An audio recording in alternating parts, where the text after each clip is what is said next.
नमस्कार। गुरुर् ब्रह्मा गुरुर्विष्णु गुरुदेवो महेश्वर गुरु साक्षात पर ब्रह्म तस्मै श्री गुरुवे नमः। आज हम संस्कृत साहित्य में जो जल संबंधी शास्त्र हैं हम उन पर चर्चा करेंगे। जल जल है तो कल है, और जल जिसके 100 से अधिक पर्यायवाची हैं, लेकिन विकल्प एक भी नहीं। खाना नहीं खाएंगे तो हम दूसरी चीज खा लेंगे, और कुछ आपकी चाय तो कॉफी ले लेंगे, उसका विकल्प है। लेकिन पानी कोई विकल्प नहीं। ऋषियों ने बहुत पहले इसको जान लिया था। ये विज्ञान की भाषा में सिर्फ H2O नहीं है, जीवन है, प्राण है, रस है, स्वाद। सारे स्वाद जल से, सारे जीव जल से। सृष्टि को आपोमय कहा है। आप जो वैदिक शब्द है, आप आप वेदों में लगभग 1800 बार संदर्भ। कोई सामान्य वेदों और ब्राह्मण ग्रंथों को मिला के उपनिषदों को भी मिला दें, फिर जब तत्वों का विकास हुआ तो भूमि रापो नलो वायु खंग बुद्धि मनोरे बच। उनमें से आकाश, अग्नि, वायु, पृथ्वी और जल। सम्रांगण सूत्रधार में तो आकाश को तत्व माना ही नहीं, दर्शन की भी मान्यता रही है। लेकिन हम लोगों के पास ये सबसे बड़ा जो तत्व, मूल, जिसके स्वरूप में कोई परिवर्तन सदियों से नहीं हुआ, जो द्रव है, रस है, पानी है, प्राण है। उपनिषदों ने कितने सुंदर ढंग से पानी को विवेचित किया। दर्शन और दर्शन के बाद जिस स्तर पे हम लोग आते हैं वो स्मृतियां हैं, और स्मृतियों में जल की रक्षा और जल के भाव संरक्षण, जल के स्रोतों की सज्जा, उनके निर्माण। और आप देखिए, आगे बढ़ते हैं अपन तो कूप, कुएं, बावड़ी, सब के सब मानवीय जीवन के कर्तव्य के रूप में निर्दिष्ट है। स्मृतियों में तो यहां तक कहा है, वार्ष्पत्य स्मृति, जो अब लुप्त हैं। और हम संस्कृत विदों को, संस्कृत के विद्यार्थियों को ये जान के आश्चर्य करना चाहिए कि लगभग 2500 ग्रंथों में उपलब्ध बृहस्पति के वचनों को संकलित करके बृहस्पति संहिता या स्मृति का जो पुनः निर्माण किया बड़ौदा ओरिएंटल इंस्टीट्यूट ने, लगभग 75 वर्ष पहले। जल की महिमा, जल के स्रोतों के बारे में, स्रोतों के बारे में कितनी जानकारियां, कितनी अहद, कितनी मान्यताएं, कितनी परंपराएं हम लोगों के बीच प्रतिष्ठित करते हैं। मनु तो कहते हैं, मनुस्मृति, कि यदि कोई जलाशय को दूषित करे, तोड़े, उससे बड़ा अपराधी कौन होगा। उसको बोरिया बिस्तर सहित उस नगर से निकाल दिया जाना चाहिए। यहां तक भी मनु ने कहा है, यदि कोई तालाब भेदक, तालाब को तोड़ने वाला सिद्ध हो जाए, उसको उसी तालाब में डुबो के। यानी ये हमारे यहाँ जलाशय को लेकर, जल की सुरक्षा के लिए और जल से संबंधित जो स्रोत हैं उनको बचाने के लिए परंपराएं रही। ये तो कुछ संदर्भ, और भी आगे संदर्भ मिल जाएंगे आपको। पानी है, नदियां हैं, नदियों के बाद नद है। नद किसे कहते हैं, नदी किसे कहते हैं, झरना किसे कहते हैं, प्रस्रवण किसे कहते हैं। जल कितने प्रकार का, आकाशीय जल, पाताल का जल। हम इसी पे आज छोटी सी चर्चा कर रहे हैं कि ये सब के सब संस्कृत के वर्णन में आए हैं, बल्कि संस्कृत ने इन सब चीजों को अपने वर्ण विषयों के रूप में परिभाषित, विवेचित, संकलित और मैं तो ये कहूंगा ग्रंथाकार किया है। संस्कृत में पानी को देवता, देवता तो सब नहीं कहा है, वो देवता ही है क्योंकि देता है, उसका गुण सबसे बड़ा। वरुण उसका, जलधि या नदीश, सागर के पर्यायवाची सो, पानी के पर्यायवाची केवल वेद में ही सो आ जाते हैं। और दूसरी तरफ मिलाओ तो आप, मैंने पानी के लगभग 250 पर्यायवाची इकट्ठे किए हैं भारत के। अंग्रेजी में वाटर, भारत के पास पानी को, क्योंकि इतनी पर्यायवाचियों का विकास संस्कृत की सबसे बड़ी देन है। और संस्कृत में इन पर्यायवाचियों का इतना संरक्षण किया गया है कि उसके लिए हमने निरुक्त किए हैं, उसके लिए निघंटु किए हैं, उसके लिए कोश खड़े किए हैं, और उसके लिए कितनी सारी छोटी छोटी सी डिक्शनरियां, बड़ी बड़ी डिक्शनरी और पर्यायवाची कोश, निघंटु। संस्कृत में बड़ी शब्दों के संरक्षण की, शब्दों को व्यवहारिक बनाए रखने के लिए सबसे ज्यादा प्रयास यदि किसी भाषा में हुआ है तो वो संस्कृत है। पानी के लिए संस्कृत ने इतने सारे, कभी आपने भाव प्रकाश निघंटु देखा है, धन्वंतरि निघंटु देखा है, राज निघंटु देखा है, एकाक्षर कोश, द्वयाक्षर कोश, त्रयाक्षर कोश देखे हैं? इन सब कोशों में जल के बारे में क्या कहा? यदि हमने क कह दिया है तो वो कमल से उत्पन्न होने वाले ब्रह्मा है। ज कह दिया है, जल का जन्म का सूचक, जीवन का सूचक हो, जल का सूचक हो गया। हम आगे बढ़ते हैं। संस्कृत में ये तो जल के संदर्भ वाली बात हुई, लेकिन जल संबंधी जो ग्रंथ हैं उनको हम लोग तीन भागों में बांट सकते हैं, और मैंने तीनों ही भाग पर काम किया है। जल की जो स्थितियां हैं उसमें आप देखिए कि पहला जो पानी है वो पृथ्वी वाला पानी है, जो भरा रहता है, जो बारिश से प्राप्त होता है, ये नदियों से, जो जहां से भी अपने को मिल रहा है, जो जो पृथ्वी पर पाया जाता है। जो दूसरा जल है वो बादल वाला, आसमान में जो बारिश से, बारिश के भी कई रूप, जो बादलों से, बादलों के भी कई रूप, पुष्कर है, द्रोण है, मेघ, मेघों के कितने सारे पर्यायवाची, वहां से जो पानी हम लोगों को मिलता है। और ये पानी भी कब कब मिल रहा है? केवल वर्षा में नहीं, सर्दी में भी। ऋतु तो दो ही है, लेकिन ये जो वर्षा जो है अपने को दे रही है, गर्मी, गर्मी तपा के अपने को जो वर्षा मिल रही है, वो वर्षा कैसा जल दे रही है?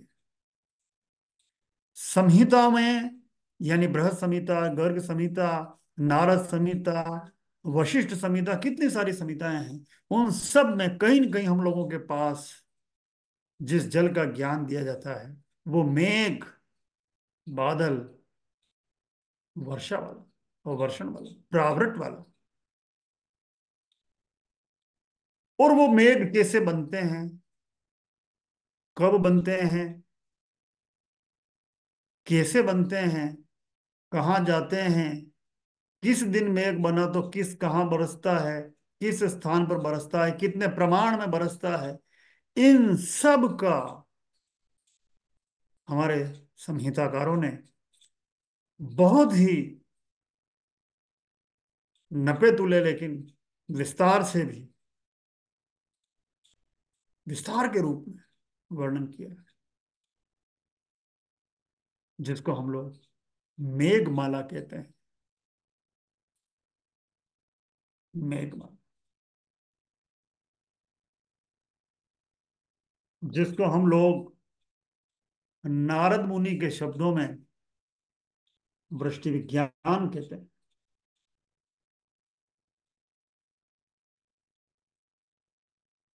जिसको हम लोग गर्ग और नारद के शब्दों में मयूर चित्रम कहते हैं, जिसको हम लोग सदैव और बड्डली के शब्दों में वर्षा ज्ञान कहते हैं। महाराष्ट्र में बहुत लोकप्रिय है सदैव और बड्डली की पुस्तकें। मैं भी जब कराड़ गया था, कोल्हापुर गया था, तो जिस किसी भी दुकान पर ये छोटी छोटी सी किताबें मिली, सहदेव बड्डली वाली, डंक बड्डली, गाग बड्डली। बड्डल जो बादल का पर्यायवाची है, लेकिन हम उसको एक आदमी बना देते हैं। गाग जो गर्ग मुनि है, सहदेव पांडवों का भाई, नकुल और सहदेव। यानी इस परंपरा को हम लोगों ने वहां, बहुत पुराना, उससे भी पुराना है वर्षा विशेषज्ञ। लेकिन जो सूत्र है हमारे पास, किस दिन, यदि वो चित्रा है तो चित्रा चुई और उंद्रा मुई, चित्रा नक्षत्र में बारिश हुई तो क्या होगा, यदि स्वाति में हुई तो क्या होगा। स्वाति के लिए तो हमारा ऐसा विश्वास हो गया कि कदली सीप भुजंग मुख, स्वाति एक गुण तीन। यदि स्वाति नक्षत्र में वर्षा हुई तो यदि वो केले पर गिरी तो कपूर बन जाएगी, सीप के मुंह में गिरी तो मोती बन जाएगी, और सांप के मुंह में गिरी, सांप ने भी मुंह जमाई ले रहा और गिर गई स्वाति की बूंद, जहर बन जाएगी। ये हालांकि एक बहुत व्यवहारिक रूप से हमारे यहाँ व्यवहार शास्त्र में कहा, लेकिन संस्कृत में भी है पूरा का पूरा। क्योंकि जहाँ रत्न शास्त्र है अगस्त्य मुनि का, रामीर ने भी कहा है, और भी लोगों ने रत्न अध्याय, कभी अपन बात करेंगे पूरे रत्न शास्त्रों की परंपरा पे, तो उसमें भी ये कहा है कि सांप के मुंह में पानी, जहर। फिर अपन चर्चा करेंगे इस पानी पर। तो ये जो आकाशीय वर्षा है, ये किस दिन, कब, कैसे, किस नक्षत्र में और इसके बाद ये क्या फल देगी। ये अकाल देगी, अच्छी फसल देगी, अच्छा सुशासन देगी, अच्छी शस्य श्यामला भूमि देगी, सारे ही परिणाम। एक बड़ी अच्छी मैन्युस्क्रिप्ट मुझे मिली थी, गार्गी संहिता की। एक पुस्तक मेरे और देखने में आई, मैं अभी ढूंढा था लेकिन मिली नहीं वो गुरु संहिता, गर्ग संहिता के नाम से भी ग्रंथ है। और कृषि के संदर्भ में तो ये सब ज्ञान पराशर मुनि ने हमें दिया ही है, कृषि पराशर में। तो जो कृषि पराशर है, वहां भी यही चर्चा। कुल मिला के मेघों की इतनी चर्चा के ग्रंथ, वर्ष प्रबोध आपने कभी ग्रंथ देखा? कादम्बरी जो पंडित मधुसूदन ओझा का ग्रंथ है, ये विषय इतना लोकप्रिय और इतना जन चावा, जिसको हार्दिक रूप से जो मांग करने योग्य विषय है, वो पानी है, वर्षा है। वर्षा से बड़ा कोई आनंद इस सृष्टि में नहीं था। वो सूखे हुए मेंढकों को भी आनंदित करता है, ऋग्वेद के मंत्र कहते हैं। हमारे यहाँ कितनी कहानियां, कितने सारे निबंध, मेंढक मैया पानी दे, पानी दे गुड़धानी दे। वो जो मेंढक, मेंढकी बना के हम पानी के लिए कितने जतन करते हैं, जब बारिश नहीं होती है तब कितने जतन करते हैं। अकाल इस देश में सबसे बड़ा दुर्भाग्य रहा, और उस अकाल को मिटाने के लिए जो प्रयास हम लोगों ने किए, उनमें से संस्कृत विदों का ये अध्ययन, कि ध्यान रखें, ये अध्ययन हमें बताता है कि पानी की हर बूंद का महत्व है। यदि दो बूंद, जीवन का मतलब ही दो बूंद कह दिया। बूंद छुपी किस बादल में, कौन सा बादल, वो पुष्कर है बादल। कभी ये वर्णन आप लोग, भारतीयों के पास जो मेघ शास्त्र था, डॉक्टर वासुदेव शरण अग्रवाल ने अपनी मेघदूत पुस्तक पर जो उनका डिजर्टेशन था, उसके पीछे परिशिष्ट में मेघ शास्त्र को लिखा है। भारत के पास उस मेघ शास्त्र के अध्ययन के लिए कितनी सुदीर्घ परंपरा रही। काश्यप ने क्या कहा, नारद ने कहा क्या, वराह मिहिर तो इस मेघ शास्त्र पर इतने हार्दिक रूप से अभिनंदन, ये अभिनंदन की मुद्रा में है वो, कि इस विषय को बृहद संहिता में 2 बार लिखते हैं। और दूसरी बार जब लिखते तो वो कहते हैं कि ये गलत नहीं कर रहा हूं मैं जानता हूं मैंने लिखा है, लेकिन फिर लिख रहा हूं, क्योंकि जल से बड़ा कोई आवश्यक तत्व नहीं। पानी नहीं मिला तो लोग निराहार रह जाएंगे, लेकिन निर्जला एकादशी एक दिन भी आती है ना, तो हमें लगता है यार बहुत हो गया। ये तपस्या करने का जो पक्ष है वो अलग पक्ष है, लेकिन पानी हम सब लोगों के लिए आवश्यक है, जीवन है। तो हम लोगों ने आज मेघ शास्त्र पर बात पहले की, और अब जो है दूसरा, वो है भूमि पर पाए जाने वाला पानी। वरामिर से बात मैं भी खत्म नहीं कर रहा हूं, वापस आ रहा हूं। वरामिहिर प्रवर्षणा अध्याय लिखते हैं, मयूर चित्र का अध्याय लिखते हैं, स्वाति वर्षण अध्याय लिखते हैं, आषाढ़ी योग अध्याय लिखते हैं। कभी आप, मैं तो ये कहता हूं, प्रत्येक संस्कृत प्रेमी के हाथ में वरामिहिर का ग्रंथ बृहद संहिता होना चाहिए। आप देखिए, और यदि उसकी टीका हम लोगों को भट्टोत्पल मिल जाए, तो आप उसका अध्ययन इसलिए करें कि आप अपनी भाषा के पास नहीं जाएं, संस्कृत ही देखें। यदि हमने छोटा रास्ता अपनाया तो फिर बड़े रास्ते पर नहीं जाएंगे। सब शॉर्टकट देखते हैं, नहीं, हमें कट देखना ही नहीं है, उसी राजमार्ग पर जाना है। तो आप देखिए, भट्टोत्पल ने कितने ग्रंथों के उदाहरण दिए हैं। भट्टोत्पल का time period 9th 10th century है। वो उस समय जितने ग्रंथ उपलब्ध रहे सब के उदाहरण नामजद, नामवार, विथ रेफरेंस लिखता है। और आगे जब बढ़ते हैं अपन, तो बृहद संहिता में ही एक अध्याय है, दगार कल। दगार, जिसका दूसरा नाम उदकारगल, उदक मैंने जल, उदकारगल। कुछ लोगों ने जो समझ ही नहीं पाया, उन्होंने उदक को उत्तरी दिशा कर दिया, कि उत्तर दिशा का ज्ञान। उदक, पूर्वोदक, ईशान को वास्तु में आता है। लेकिन आप देखिए कि उदकारगल, अर्गल, अर्गल हमारे यहाँ कहते हैं अर्गल क्रिया। किवाड़ बंद करने के बाद हम जो अंदर कुंडी लगाते हैं, अर्गला। महाराष्ट्र में भी कितने ही मंदिरों में, और मैं सब तरफ गया हूँ, और मैंने जब देखा अंदर जाके कि उस किवाड़ को बंद किया जाता है, तो बाहर से चाबी लगा के भी अंदर वाली बंद की जा सकती है। और अंदर कोई आदमी है तो भी वो, उसको आगल किया कहते हैं। राजस्थानी में भी आगल की हो, अर्गल क्रिया।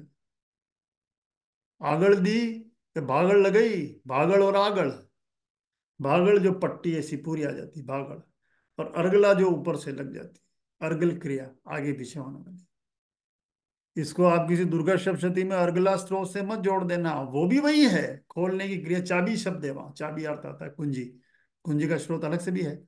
आप देखिए, ये जो दगारकर है, ये सारस्वत मुनि का है। और सारस्वत मुनि वो हुए, मैं तो सारस्वत को एक नहीं कहता हूं। जब सरस्वती नदी लुप्त हुई, विनिशन के पास, बृहद संहिता देखिए, विनिशन के पास जब सरस्वती नदी लुप्त होती है, तो वहां से जितने पंडितों को पानी ढूंढने में जो जो भी उपाय करने पड़े, पानी कहाँ मिलेगा।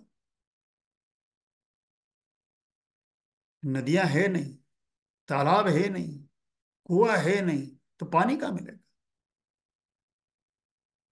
वो कौन सा जीव है जो पानी बताता है, वो कौन सा पेड़ है जो पानी बताता है, वो कौन सी भूमि है जो पानी बताती है, उस भूमि पर क्या कुछ किया जाएगा वो पानी का ज्ञान प्रकट हो। उस भूमि पर यदि वल्मीक हैं, सांप की बामियां हैं, गोधा है, घोरपड़ छुपी हुई, पल्लिका है छिपकली, घर में छुपी हुई, रेत में छुपी हुई। भूमत्स्य, जमीन वाली मछली। हाथी, छोटे छोटे से वो हाथी आपने देखे होंगे, जिनको भूमि से निकालते हैं, हवा हवा लेते हुए छुप जाते हैं चींटी की खोज में, और वो वहां से। हाँ, शिंशुमार जैसा कौन जीव। इन सब लक्षणों के आधार पर उन सारस्वत प्रदेश के लोगों ने जिस ज्ञान का विकास किया, वो भारत को सारस्वत मुनि के नाम से मिला। उसका नाम है दगारकल। और मित्रों को आज पहली बार शेयर कर रहा हूं, कितने ही वर्षों तक खोजबीन करते करते करते मुझे आखिर सारस्वत मुनि का वो ग्रंथ पांडुलिपि के रूप में मिल चुका है। मेरा अगला लक्ष्य वही ग्रंथ है, क्योंकि वराहमिहिर ने अपने ग्रंथ में जो दगारकल लिखते हैं, वो तो लगभग लगभग वो पूरा अध्याय 125 श्लोकों का है। और उनमें ये पेड़, उमर का पेड़, पेड़ जामुन का पेड़, खिरनी, कितने पेड़, उन सब पेड़ों के आधार पर पानी की खोज की। ये दुर्भाग्य है कि हम आज पेड़ नहीं बचा पा रहे हैं। हमारे मोर्चे पर पेड़ होते हैं, लेकिन पेड़ वो हवा ही नहीं देते हैं, पेड़ जल भी देते हैं। उनकी जड़ों में, पेड़ जानते हैं कि उन्हें कहाँ पनपना है, उनकी जड़ें कहीं कहीं से पानी खोज के लाती है। पेड़ों के आसपास ही जल रहता है। पेड़ हवा तो दे रहे हैं पत्तियों से, जो उनके पल्लव हैं, जो उनकी हथेलियां हैं, उनसे वो हवाओं को, वो पंखा झलते रहते हैं। लेकिन जो जड़ें स्थिर हैं, उनसे वो हमें पानी भी देते हैं। ये सूत्र हम लोगों को सारस्वत मुनि ने दिया। और उनका जो दगारगल जल संबंधी ग्रंथ है, वो पातालीय पानी को प्रकट करता है। इस पानी को कैसे खोजा जाए, इस पानी को कैसे निकाला जाए, इस पानी को कैसे लाया जाए, ये सारे उपाय जो लोग जानते थे, उन्हें हम लोग यहाँ ओजा, और बल्कि उसको हर्वे कहते हैं। हर्वे जो शब्द है अंग्रेजी का सर्वे, संस्कृत में भी यही शब्द है।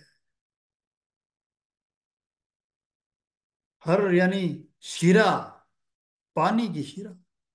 उसका ज्ञान जो लोग रखते हैं, हर्वो, जो जल शिराओं का, और ये जल शिराएं पृथ्वी में कितनी दिशा सम्मत, दक्षिण से उत्तर, पूर्व से पश्चिम, ईशान से नैऋत्य, आग्नेय से वायव्य, और ऐसी कई 8 प्रकार की जल शिराएं इस पृथ्वी में होती है।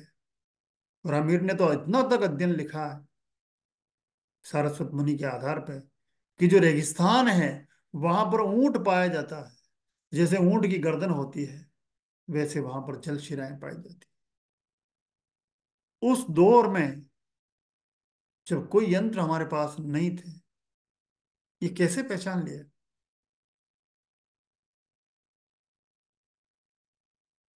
संस्कृत में जो ज्ञान है, वो कितने वैज्ञानिक यंत्रों के आविष्कार का आधार बन सकता है, कितना सोचा जा सकता है। कैसे ये ऐसा यंत्र बनाया जाए कि वो जल शिराएं कैसे आ रही है। आज भी पानी की खोज के लिए हम लोग ट्यूबवेल लगाना है, या बोरवेल करना है, या जो भी, तो वो उसके लिए लागत खोद देते हैं। तू नहीं हो तो 300 फीट खोद दे, 400 फीट खोद दे, 500 फीट खोद दे, फिर भी पानी नहीं आया। कैसा सूखा है, ड्राई, उस इलाके को हम लोग। लेकिन ये पानी, और सबसे बड़ी बात है कि भूमिगत पानी मीठा होगा, खारा होगा, कटु होगा ही नहीं कि होगा।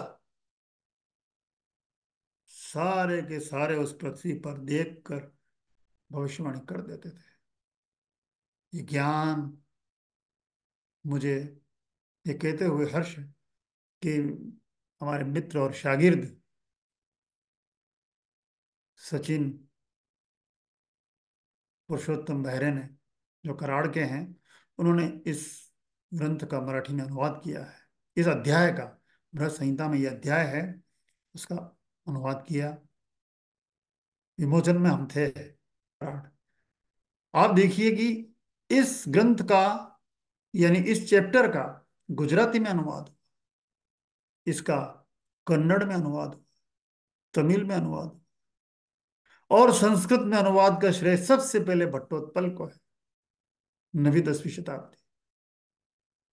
वहां से लेके आज तक क्या हम लोग इसको कभी पढ़ते हैं? कालिदास एक जगह भूमि पानी का जिक्र करते हैं, अंदर वाले पानी। रघुवंश, ऋतु संहार, आगे ये दकारगल जो शब्द है वो कई ग्रंथों में मिलता है। संयोग देखिए कि ये दकारगल शब्द हम लोगों को सुश्रुत में भी, चरक में भी, और आगे कितने निघंटुओं में भी। ये जो ग्रंथ है बहुत छोटा सा, इस चैप्टर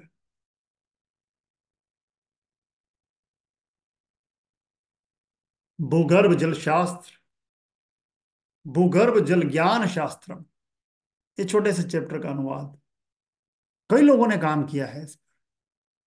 पहली बार इसकी, इस पूरे ग्रंथ की सारस, क्योंकि वरामीर ने तो इसमें से कुछ चुने हुए विषय लिए, और वरामीर एक संकेत और करते हैं कि इस पर एक मनु का भी शास्त्र था। मैं आप लोगों के सामने एक प्रस्ताव दे रहा हूं। मनु संहिता, यानी मनुस्मृति, जिसका मूल नाम भृगु संहिता है।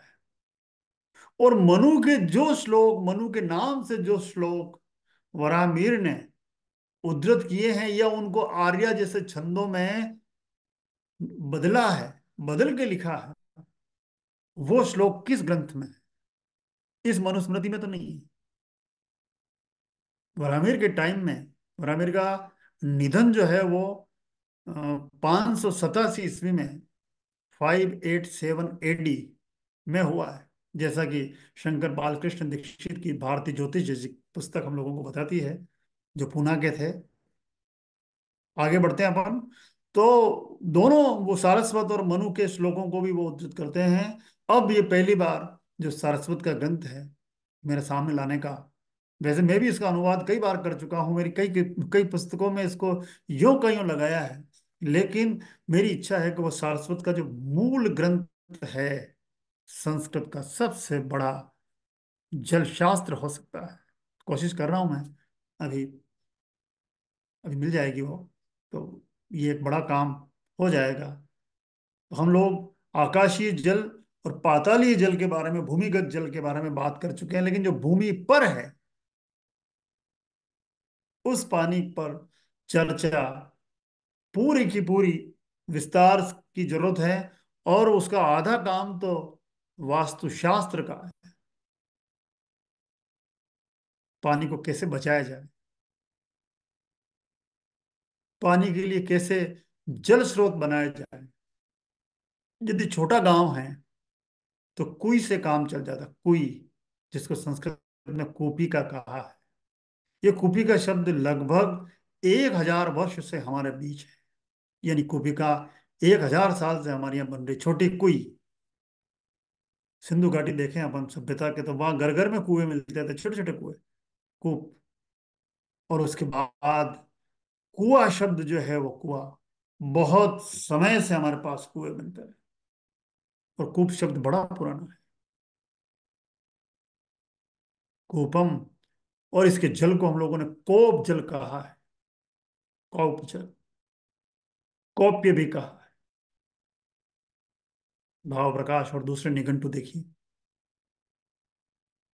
जो बावड़ी का है, बावड़ी, मराठी में हम लोग वीर, गुजरात में वापी, वापी तो पूरा जिला ही है। हम लोग बावड़ी कहते हैं। दिल्ली तक जाते जाते हरियाणा और दिल्ली में बावली हो गया है। कैसे बनता है? तो बावड़ी की परंपरा, जिसको लोगों ने करकेंदु कहा है, वो जो फल जो घूम के उतरता है, कीकर का फल, जंगल जलेबी जैसा फल, तो उससे उसकी तुलना की गई, लेकिन नहीं। दुनिया को बावड़ी की देन भारत की है। क्योंकि धोलावीरा में एक ऐसी स्ट्रेप वेल मिली है जिसपे सीढ़ियां बनी हुई है और नीचे उतरा जाता है। खोज निकाली, सबसे पुराना प्रमाण। कुआं खोदने का प्रमाण, पतंजलि का महाभाष्य एक बड़ा सुंदर उदाहरण देता है कि आदमी कितना थक सकता है, थक के चूर हो जाता है, और वो इतना खो जाता है कि पसीने पसीना हो गया है। लेकिन जो ही उसकी जल की धारा प्रकट हो जाती है, वो अपनी थकान भूल जाता है। ये उदाहरण महाभाष्य में। तो कुएं और इन पर आधारित बड़ा सुंदर सा ध्यान है। एक कुंड भी बनता है, और जलाशय तो कितने ही प्रकार के। द्वारी बंद, जिसका द्वार बंद किया जाए, वारी, जल तालाब जिसमें से द्वार खोला जाए, कासार, तड़ाग, सर, सरोवर, कितने सारे भारत में जल स्रोत है। और कितने सुंदर सुंदर बनाए। 100 रुपए के नोट के पीछे रानी की बाव दिखती है ना, कितनी सुंदर बावड़ी रानी ने बनवाई, रानी उदयमती ने। उदयमती उन सब रानियों, जैसे राजस्थान में ताराबाव है, आबानेरी की बाव है, या दूसरी कितनी सारी बावड़ी रानियों ने बनवाई। रानियां बावड़ियां बनवाती थी। अहिल्याबाई तो उदाहरण है हमारे साथ। जल स्रोतों के जीर्णोद्धार और निर्माण, और जल स्रोतों के किनारे सीढ़ियों यानी तीर्थों के घाटों के निर्माण के लिए उस देवी का नाम, पुण्य श्लोक। ये जो सब पानी के स्रोत बनाने का जो विधान है, कभी अपन उस पर एक अलग से चर्चा करेंगे। लेकिन वो एक पानी जो भूमि वाला पानी है, भूमि पर हम उसको बचा के रखते हैं, बना के रखते हैं, साफ रखते हैं। कतक के फल को पानी में डाला जाए, विश्व वल्लभ हमें कहता है। और ये जो बनाने की विधियां हैं, 1230 ईस्वी के आसपास इन सब का संकलन किया गया। हालांकि बनाने की विधि सबसे पहले तो बरामीर देते हैं, बावड़ी कैसे बनेगी, लेकिन यहां तक आते आते 1230 अपराजित प्रच्छा में कूप, कुई, कुंड, सरोवर, तड़ाग, कासार, सबके निर्माण की विधियां दी गई है। इनका प्रमाण क्या होगा? पानी, पानी से हम सब हैं, पानी है तो हम हैं। संस्कृत साहित्य में हमने जल संबंधी शास्त्रों के अध्ययन और उनके उपलब्धि पर एक छोटी सी चर्चा की। ये सिलसिला चलता रहेगा। नमस्कार।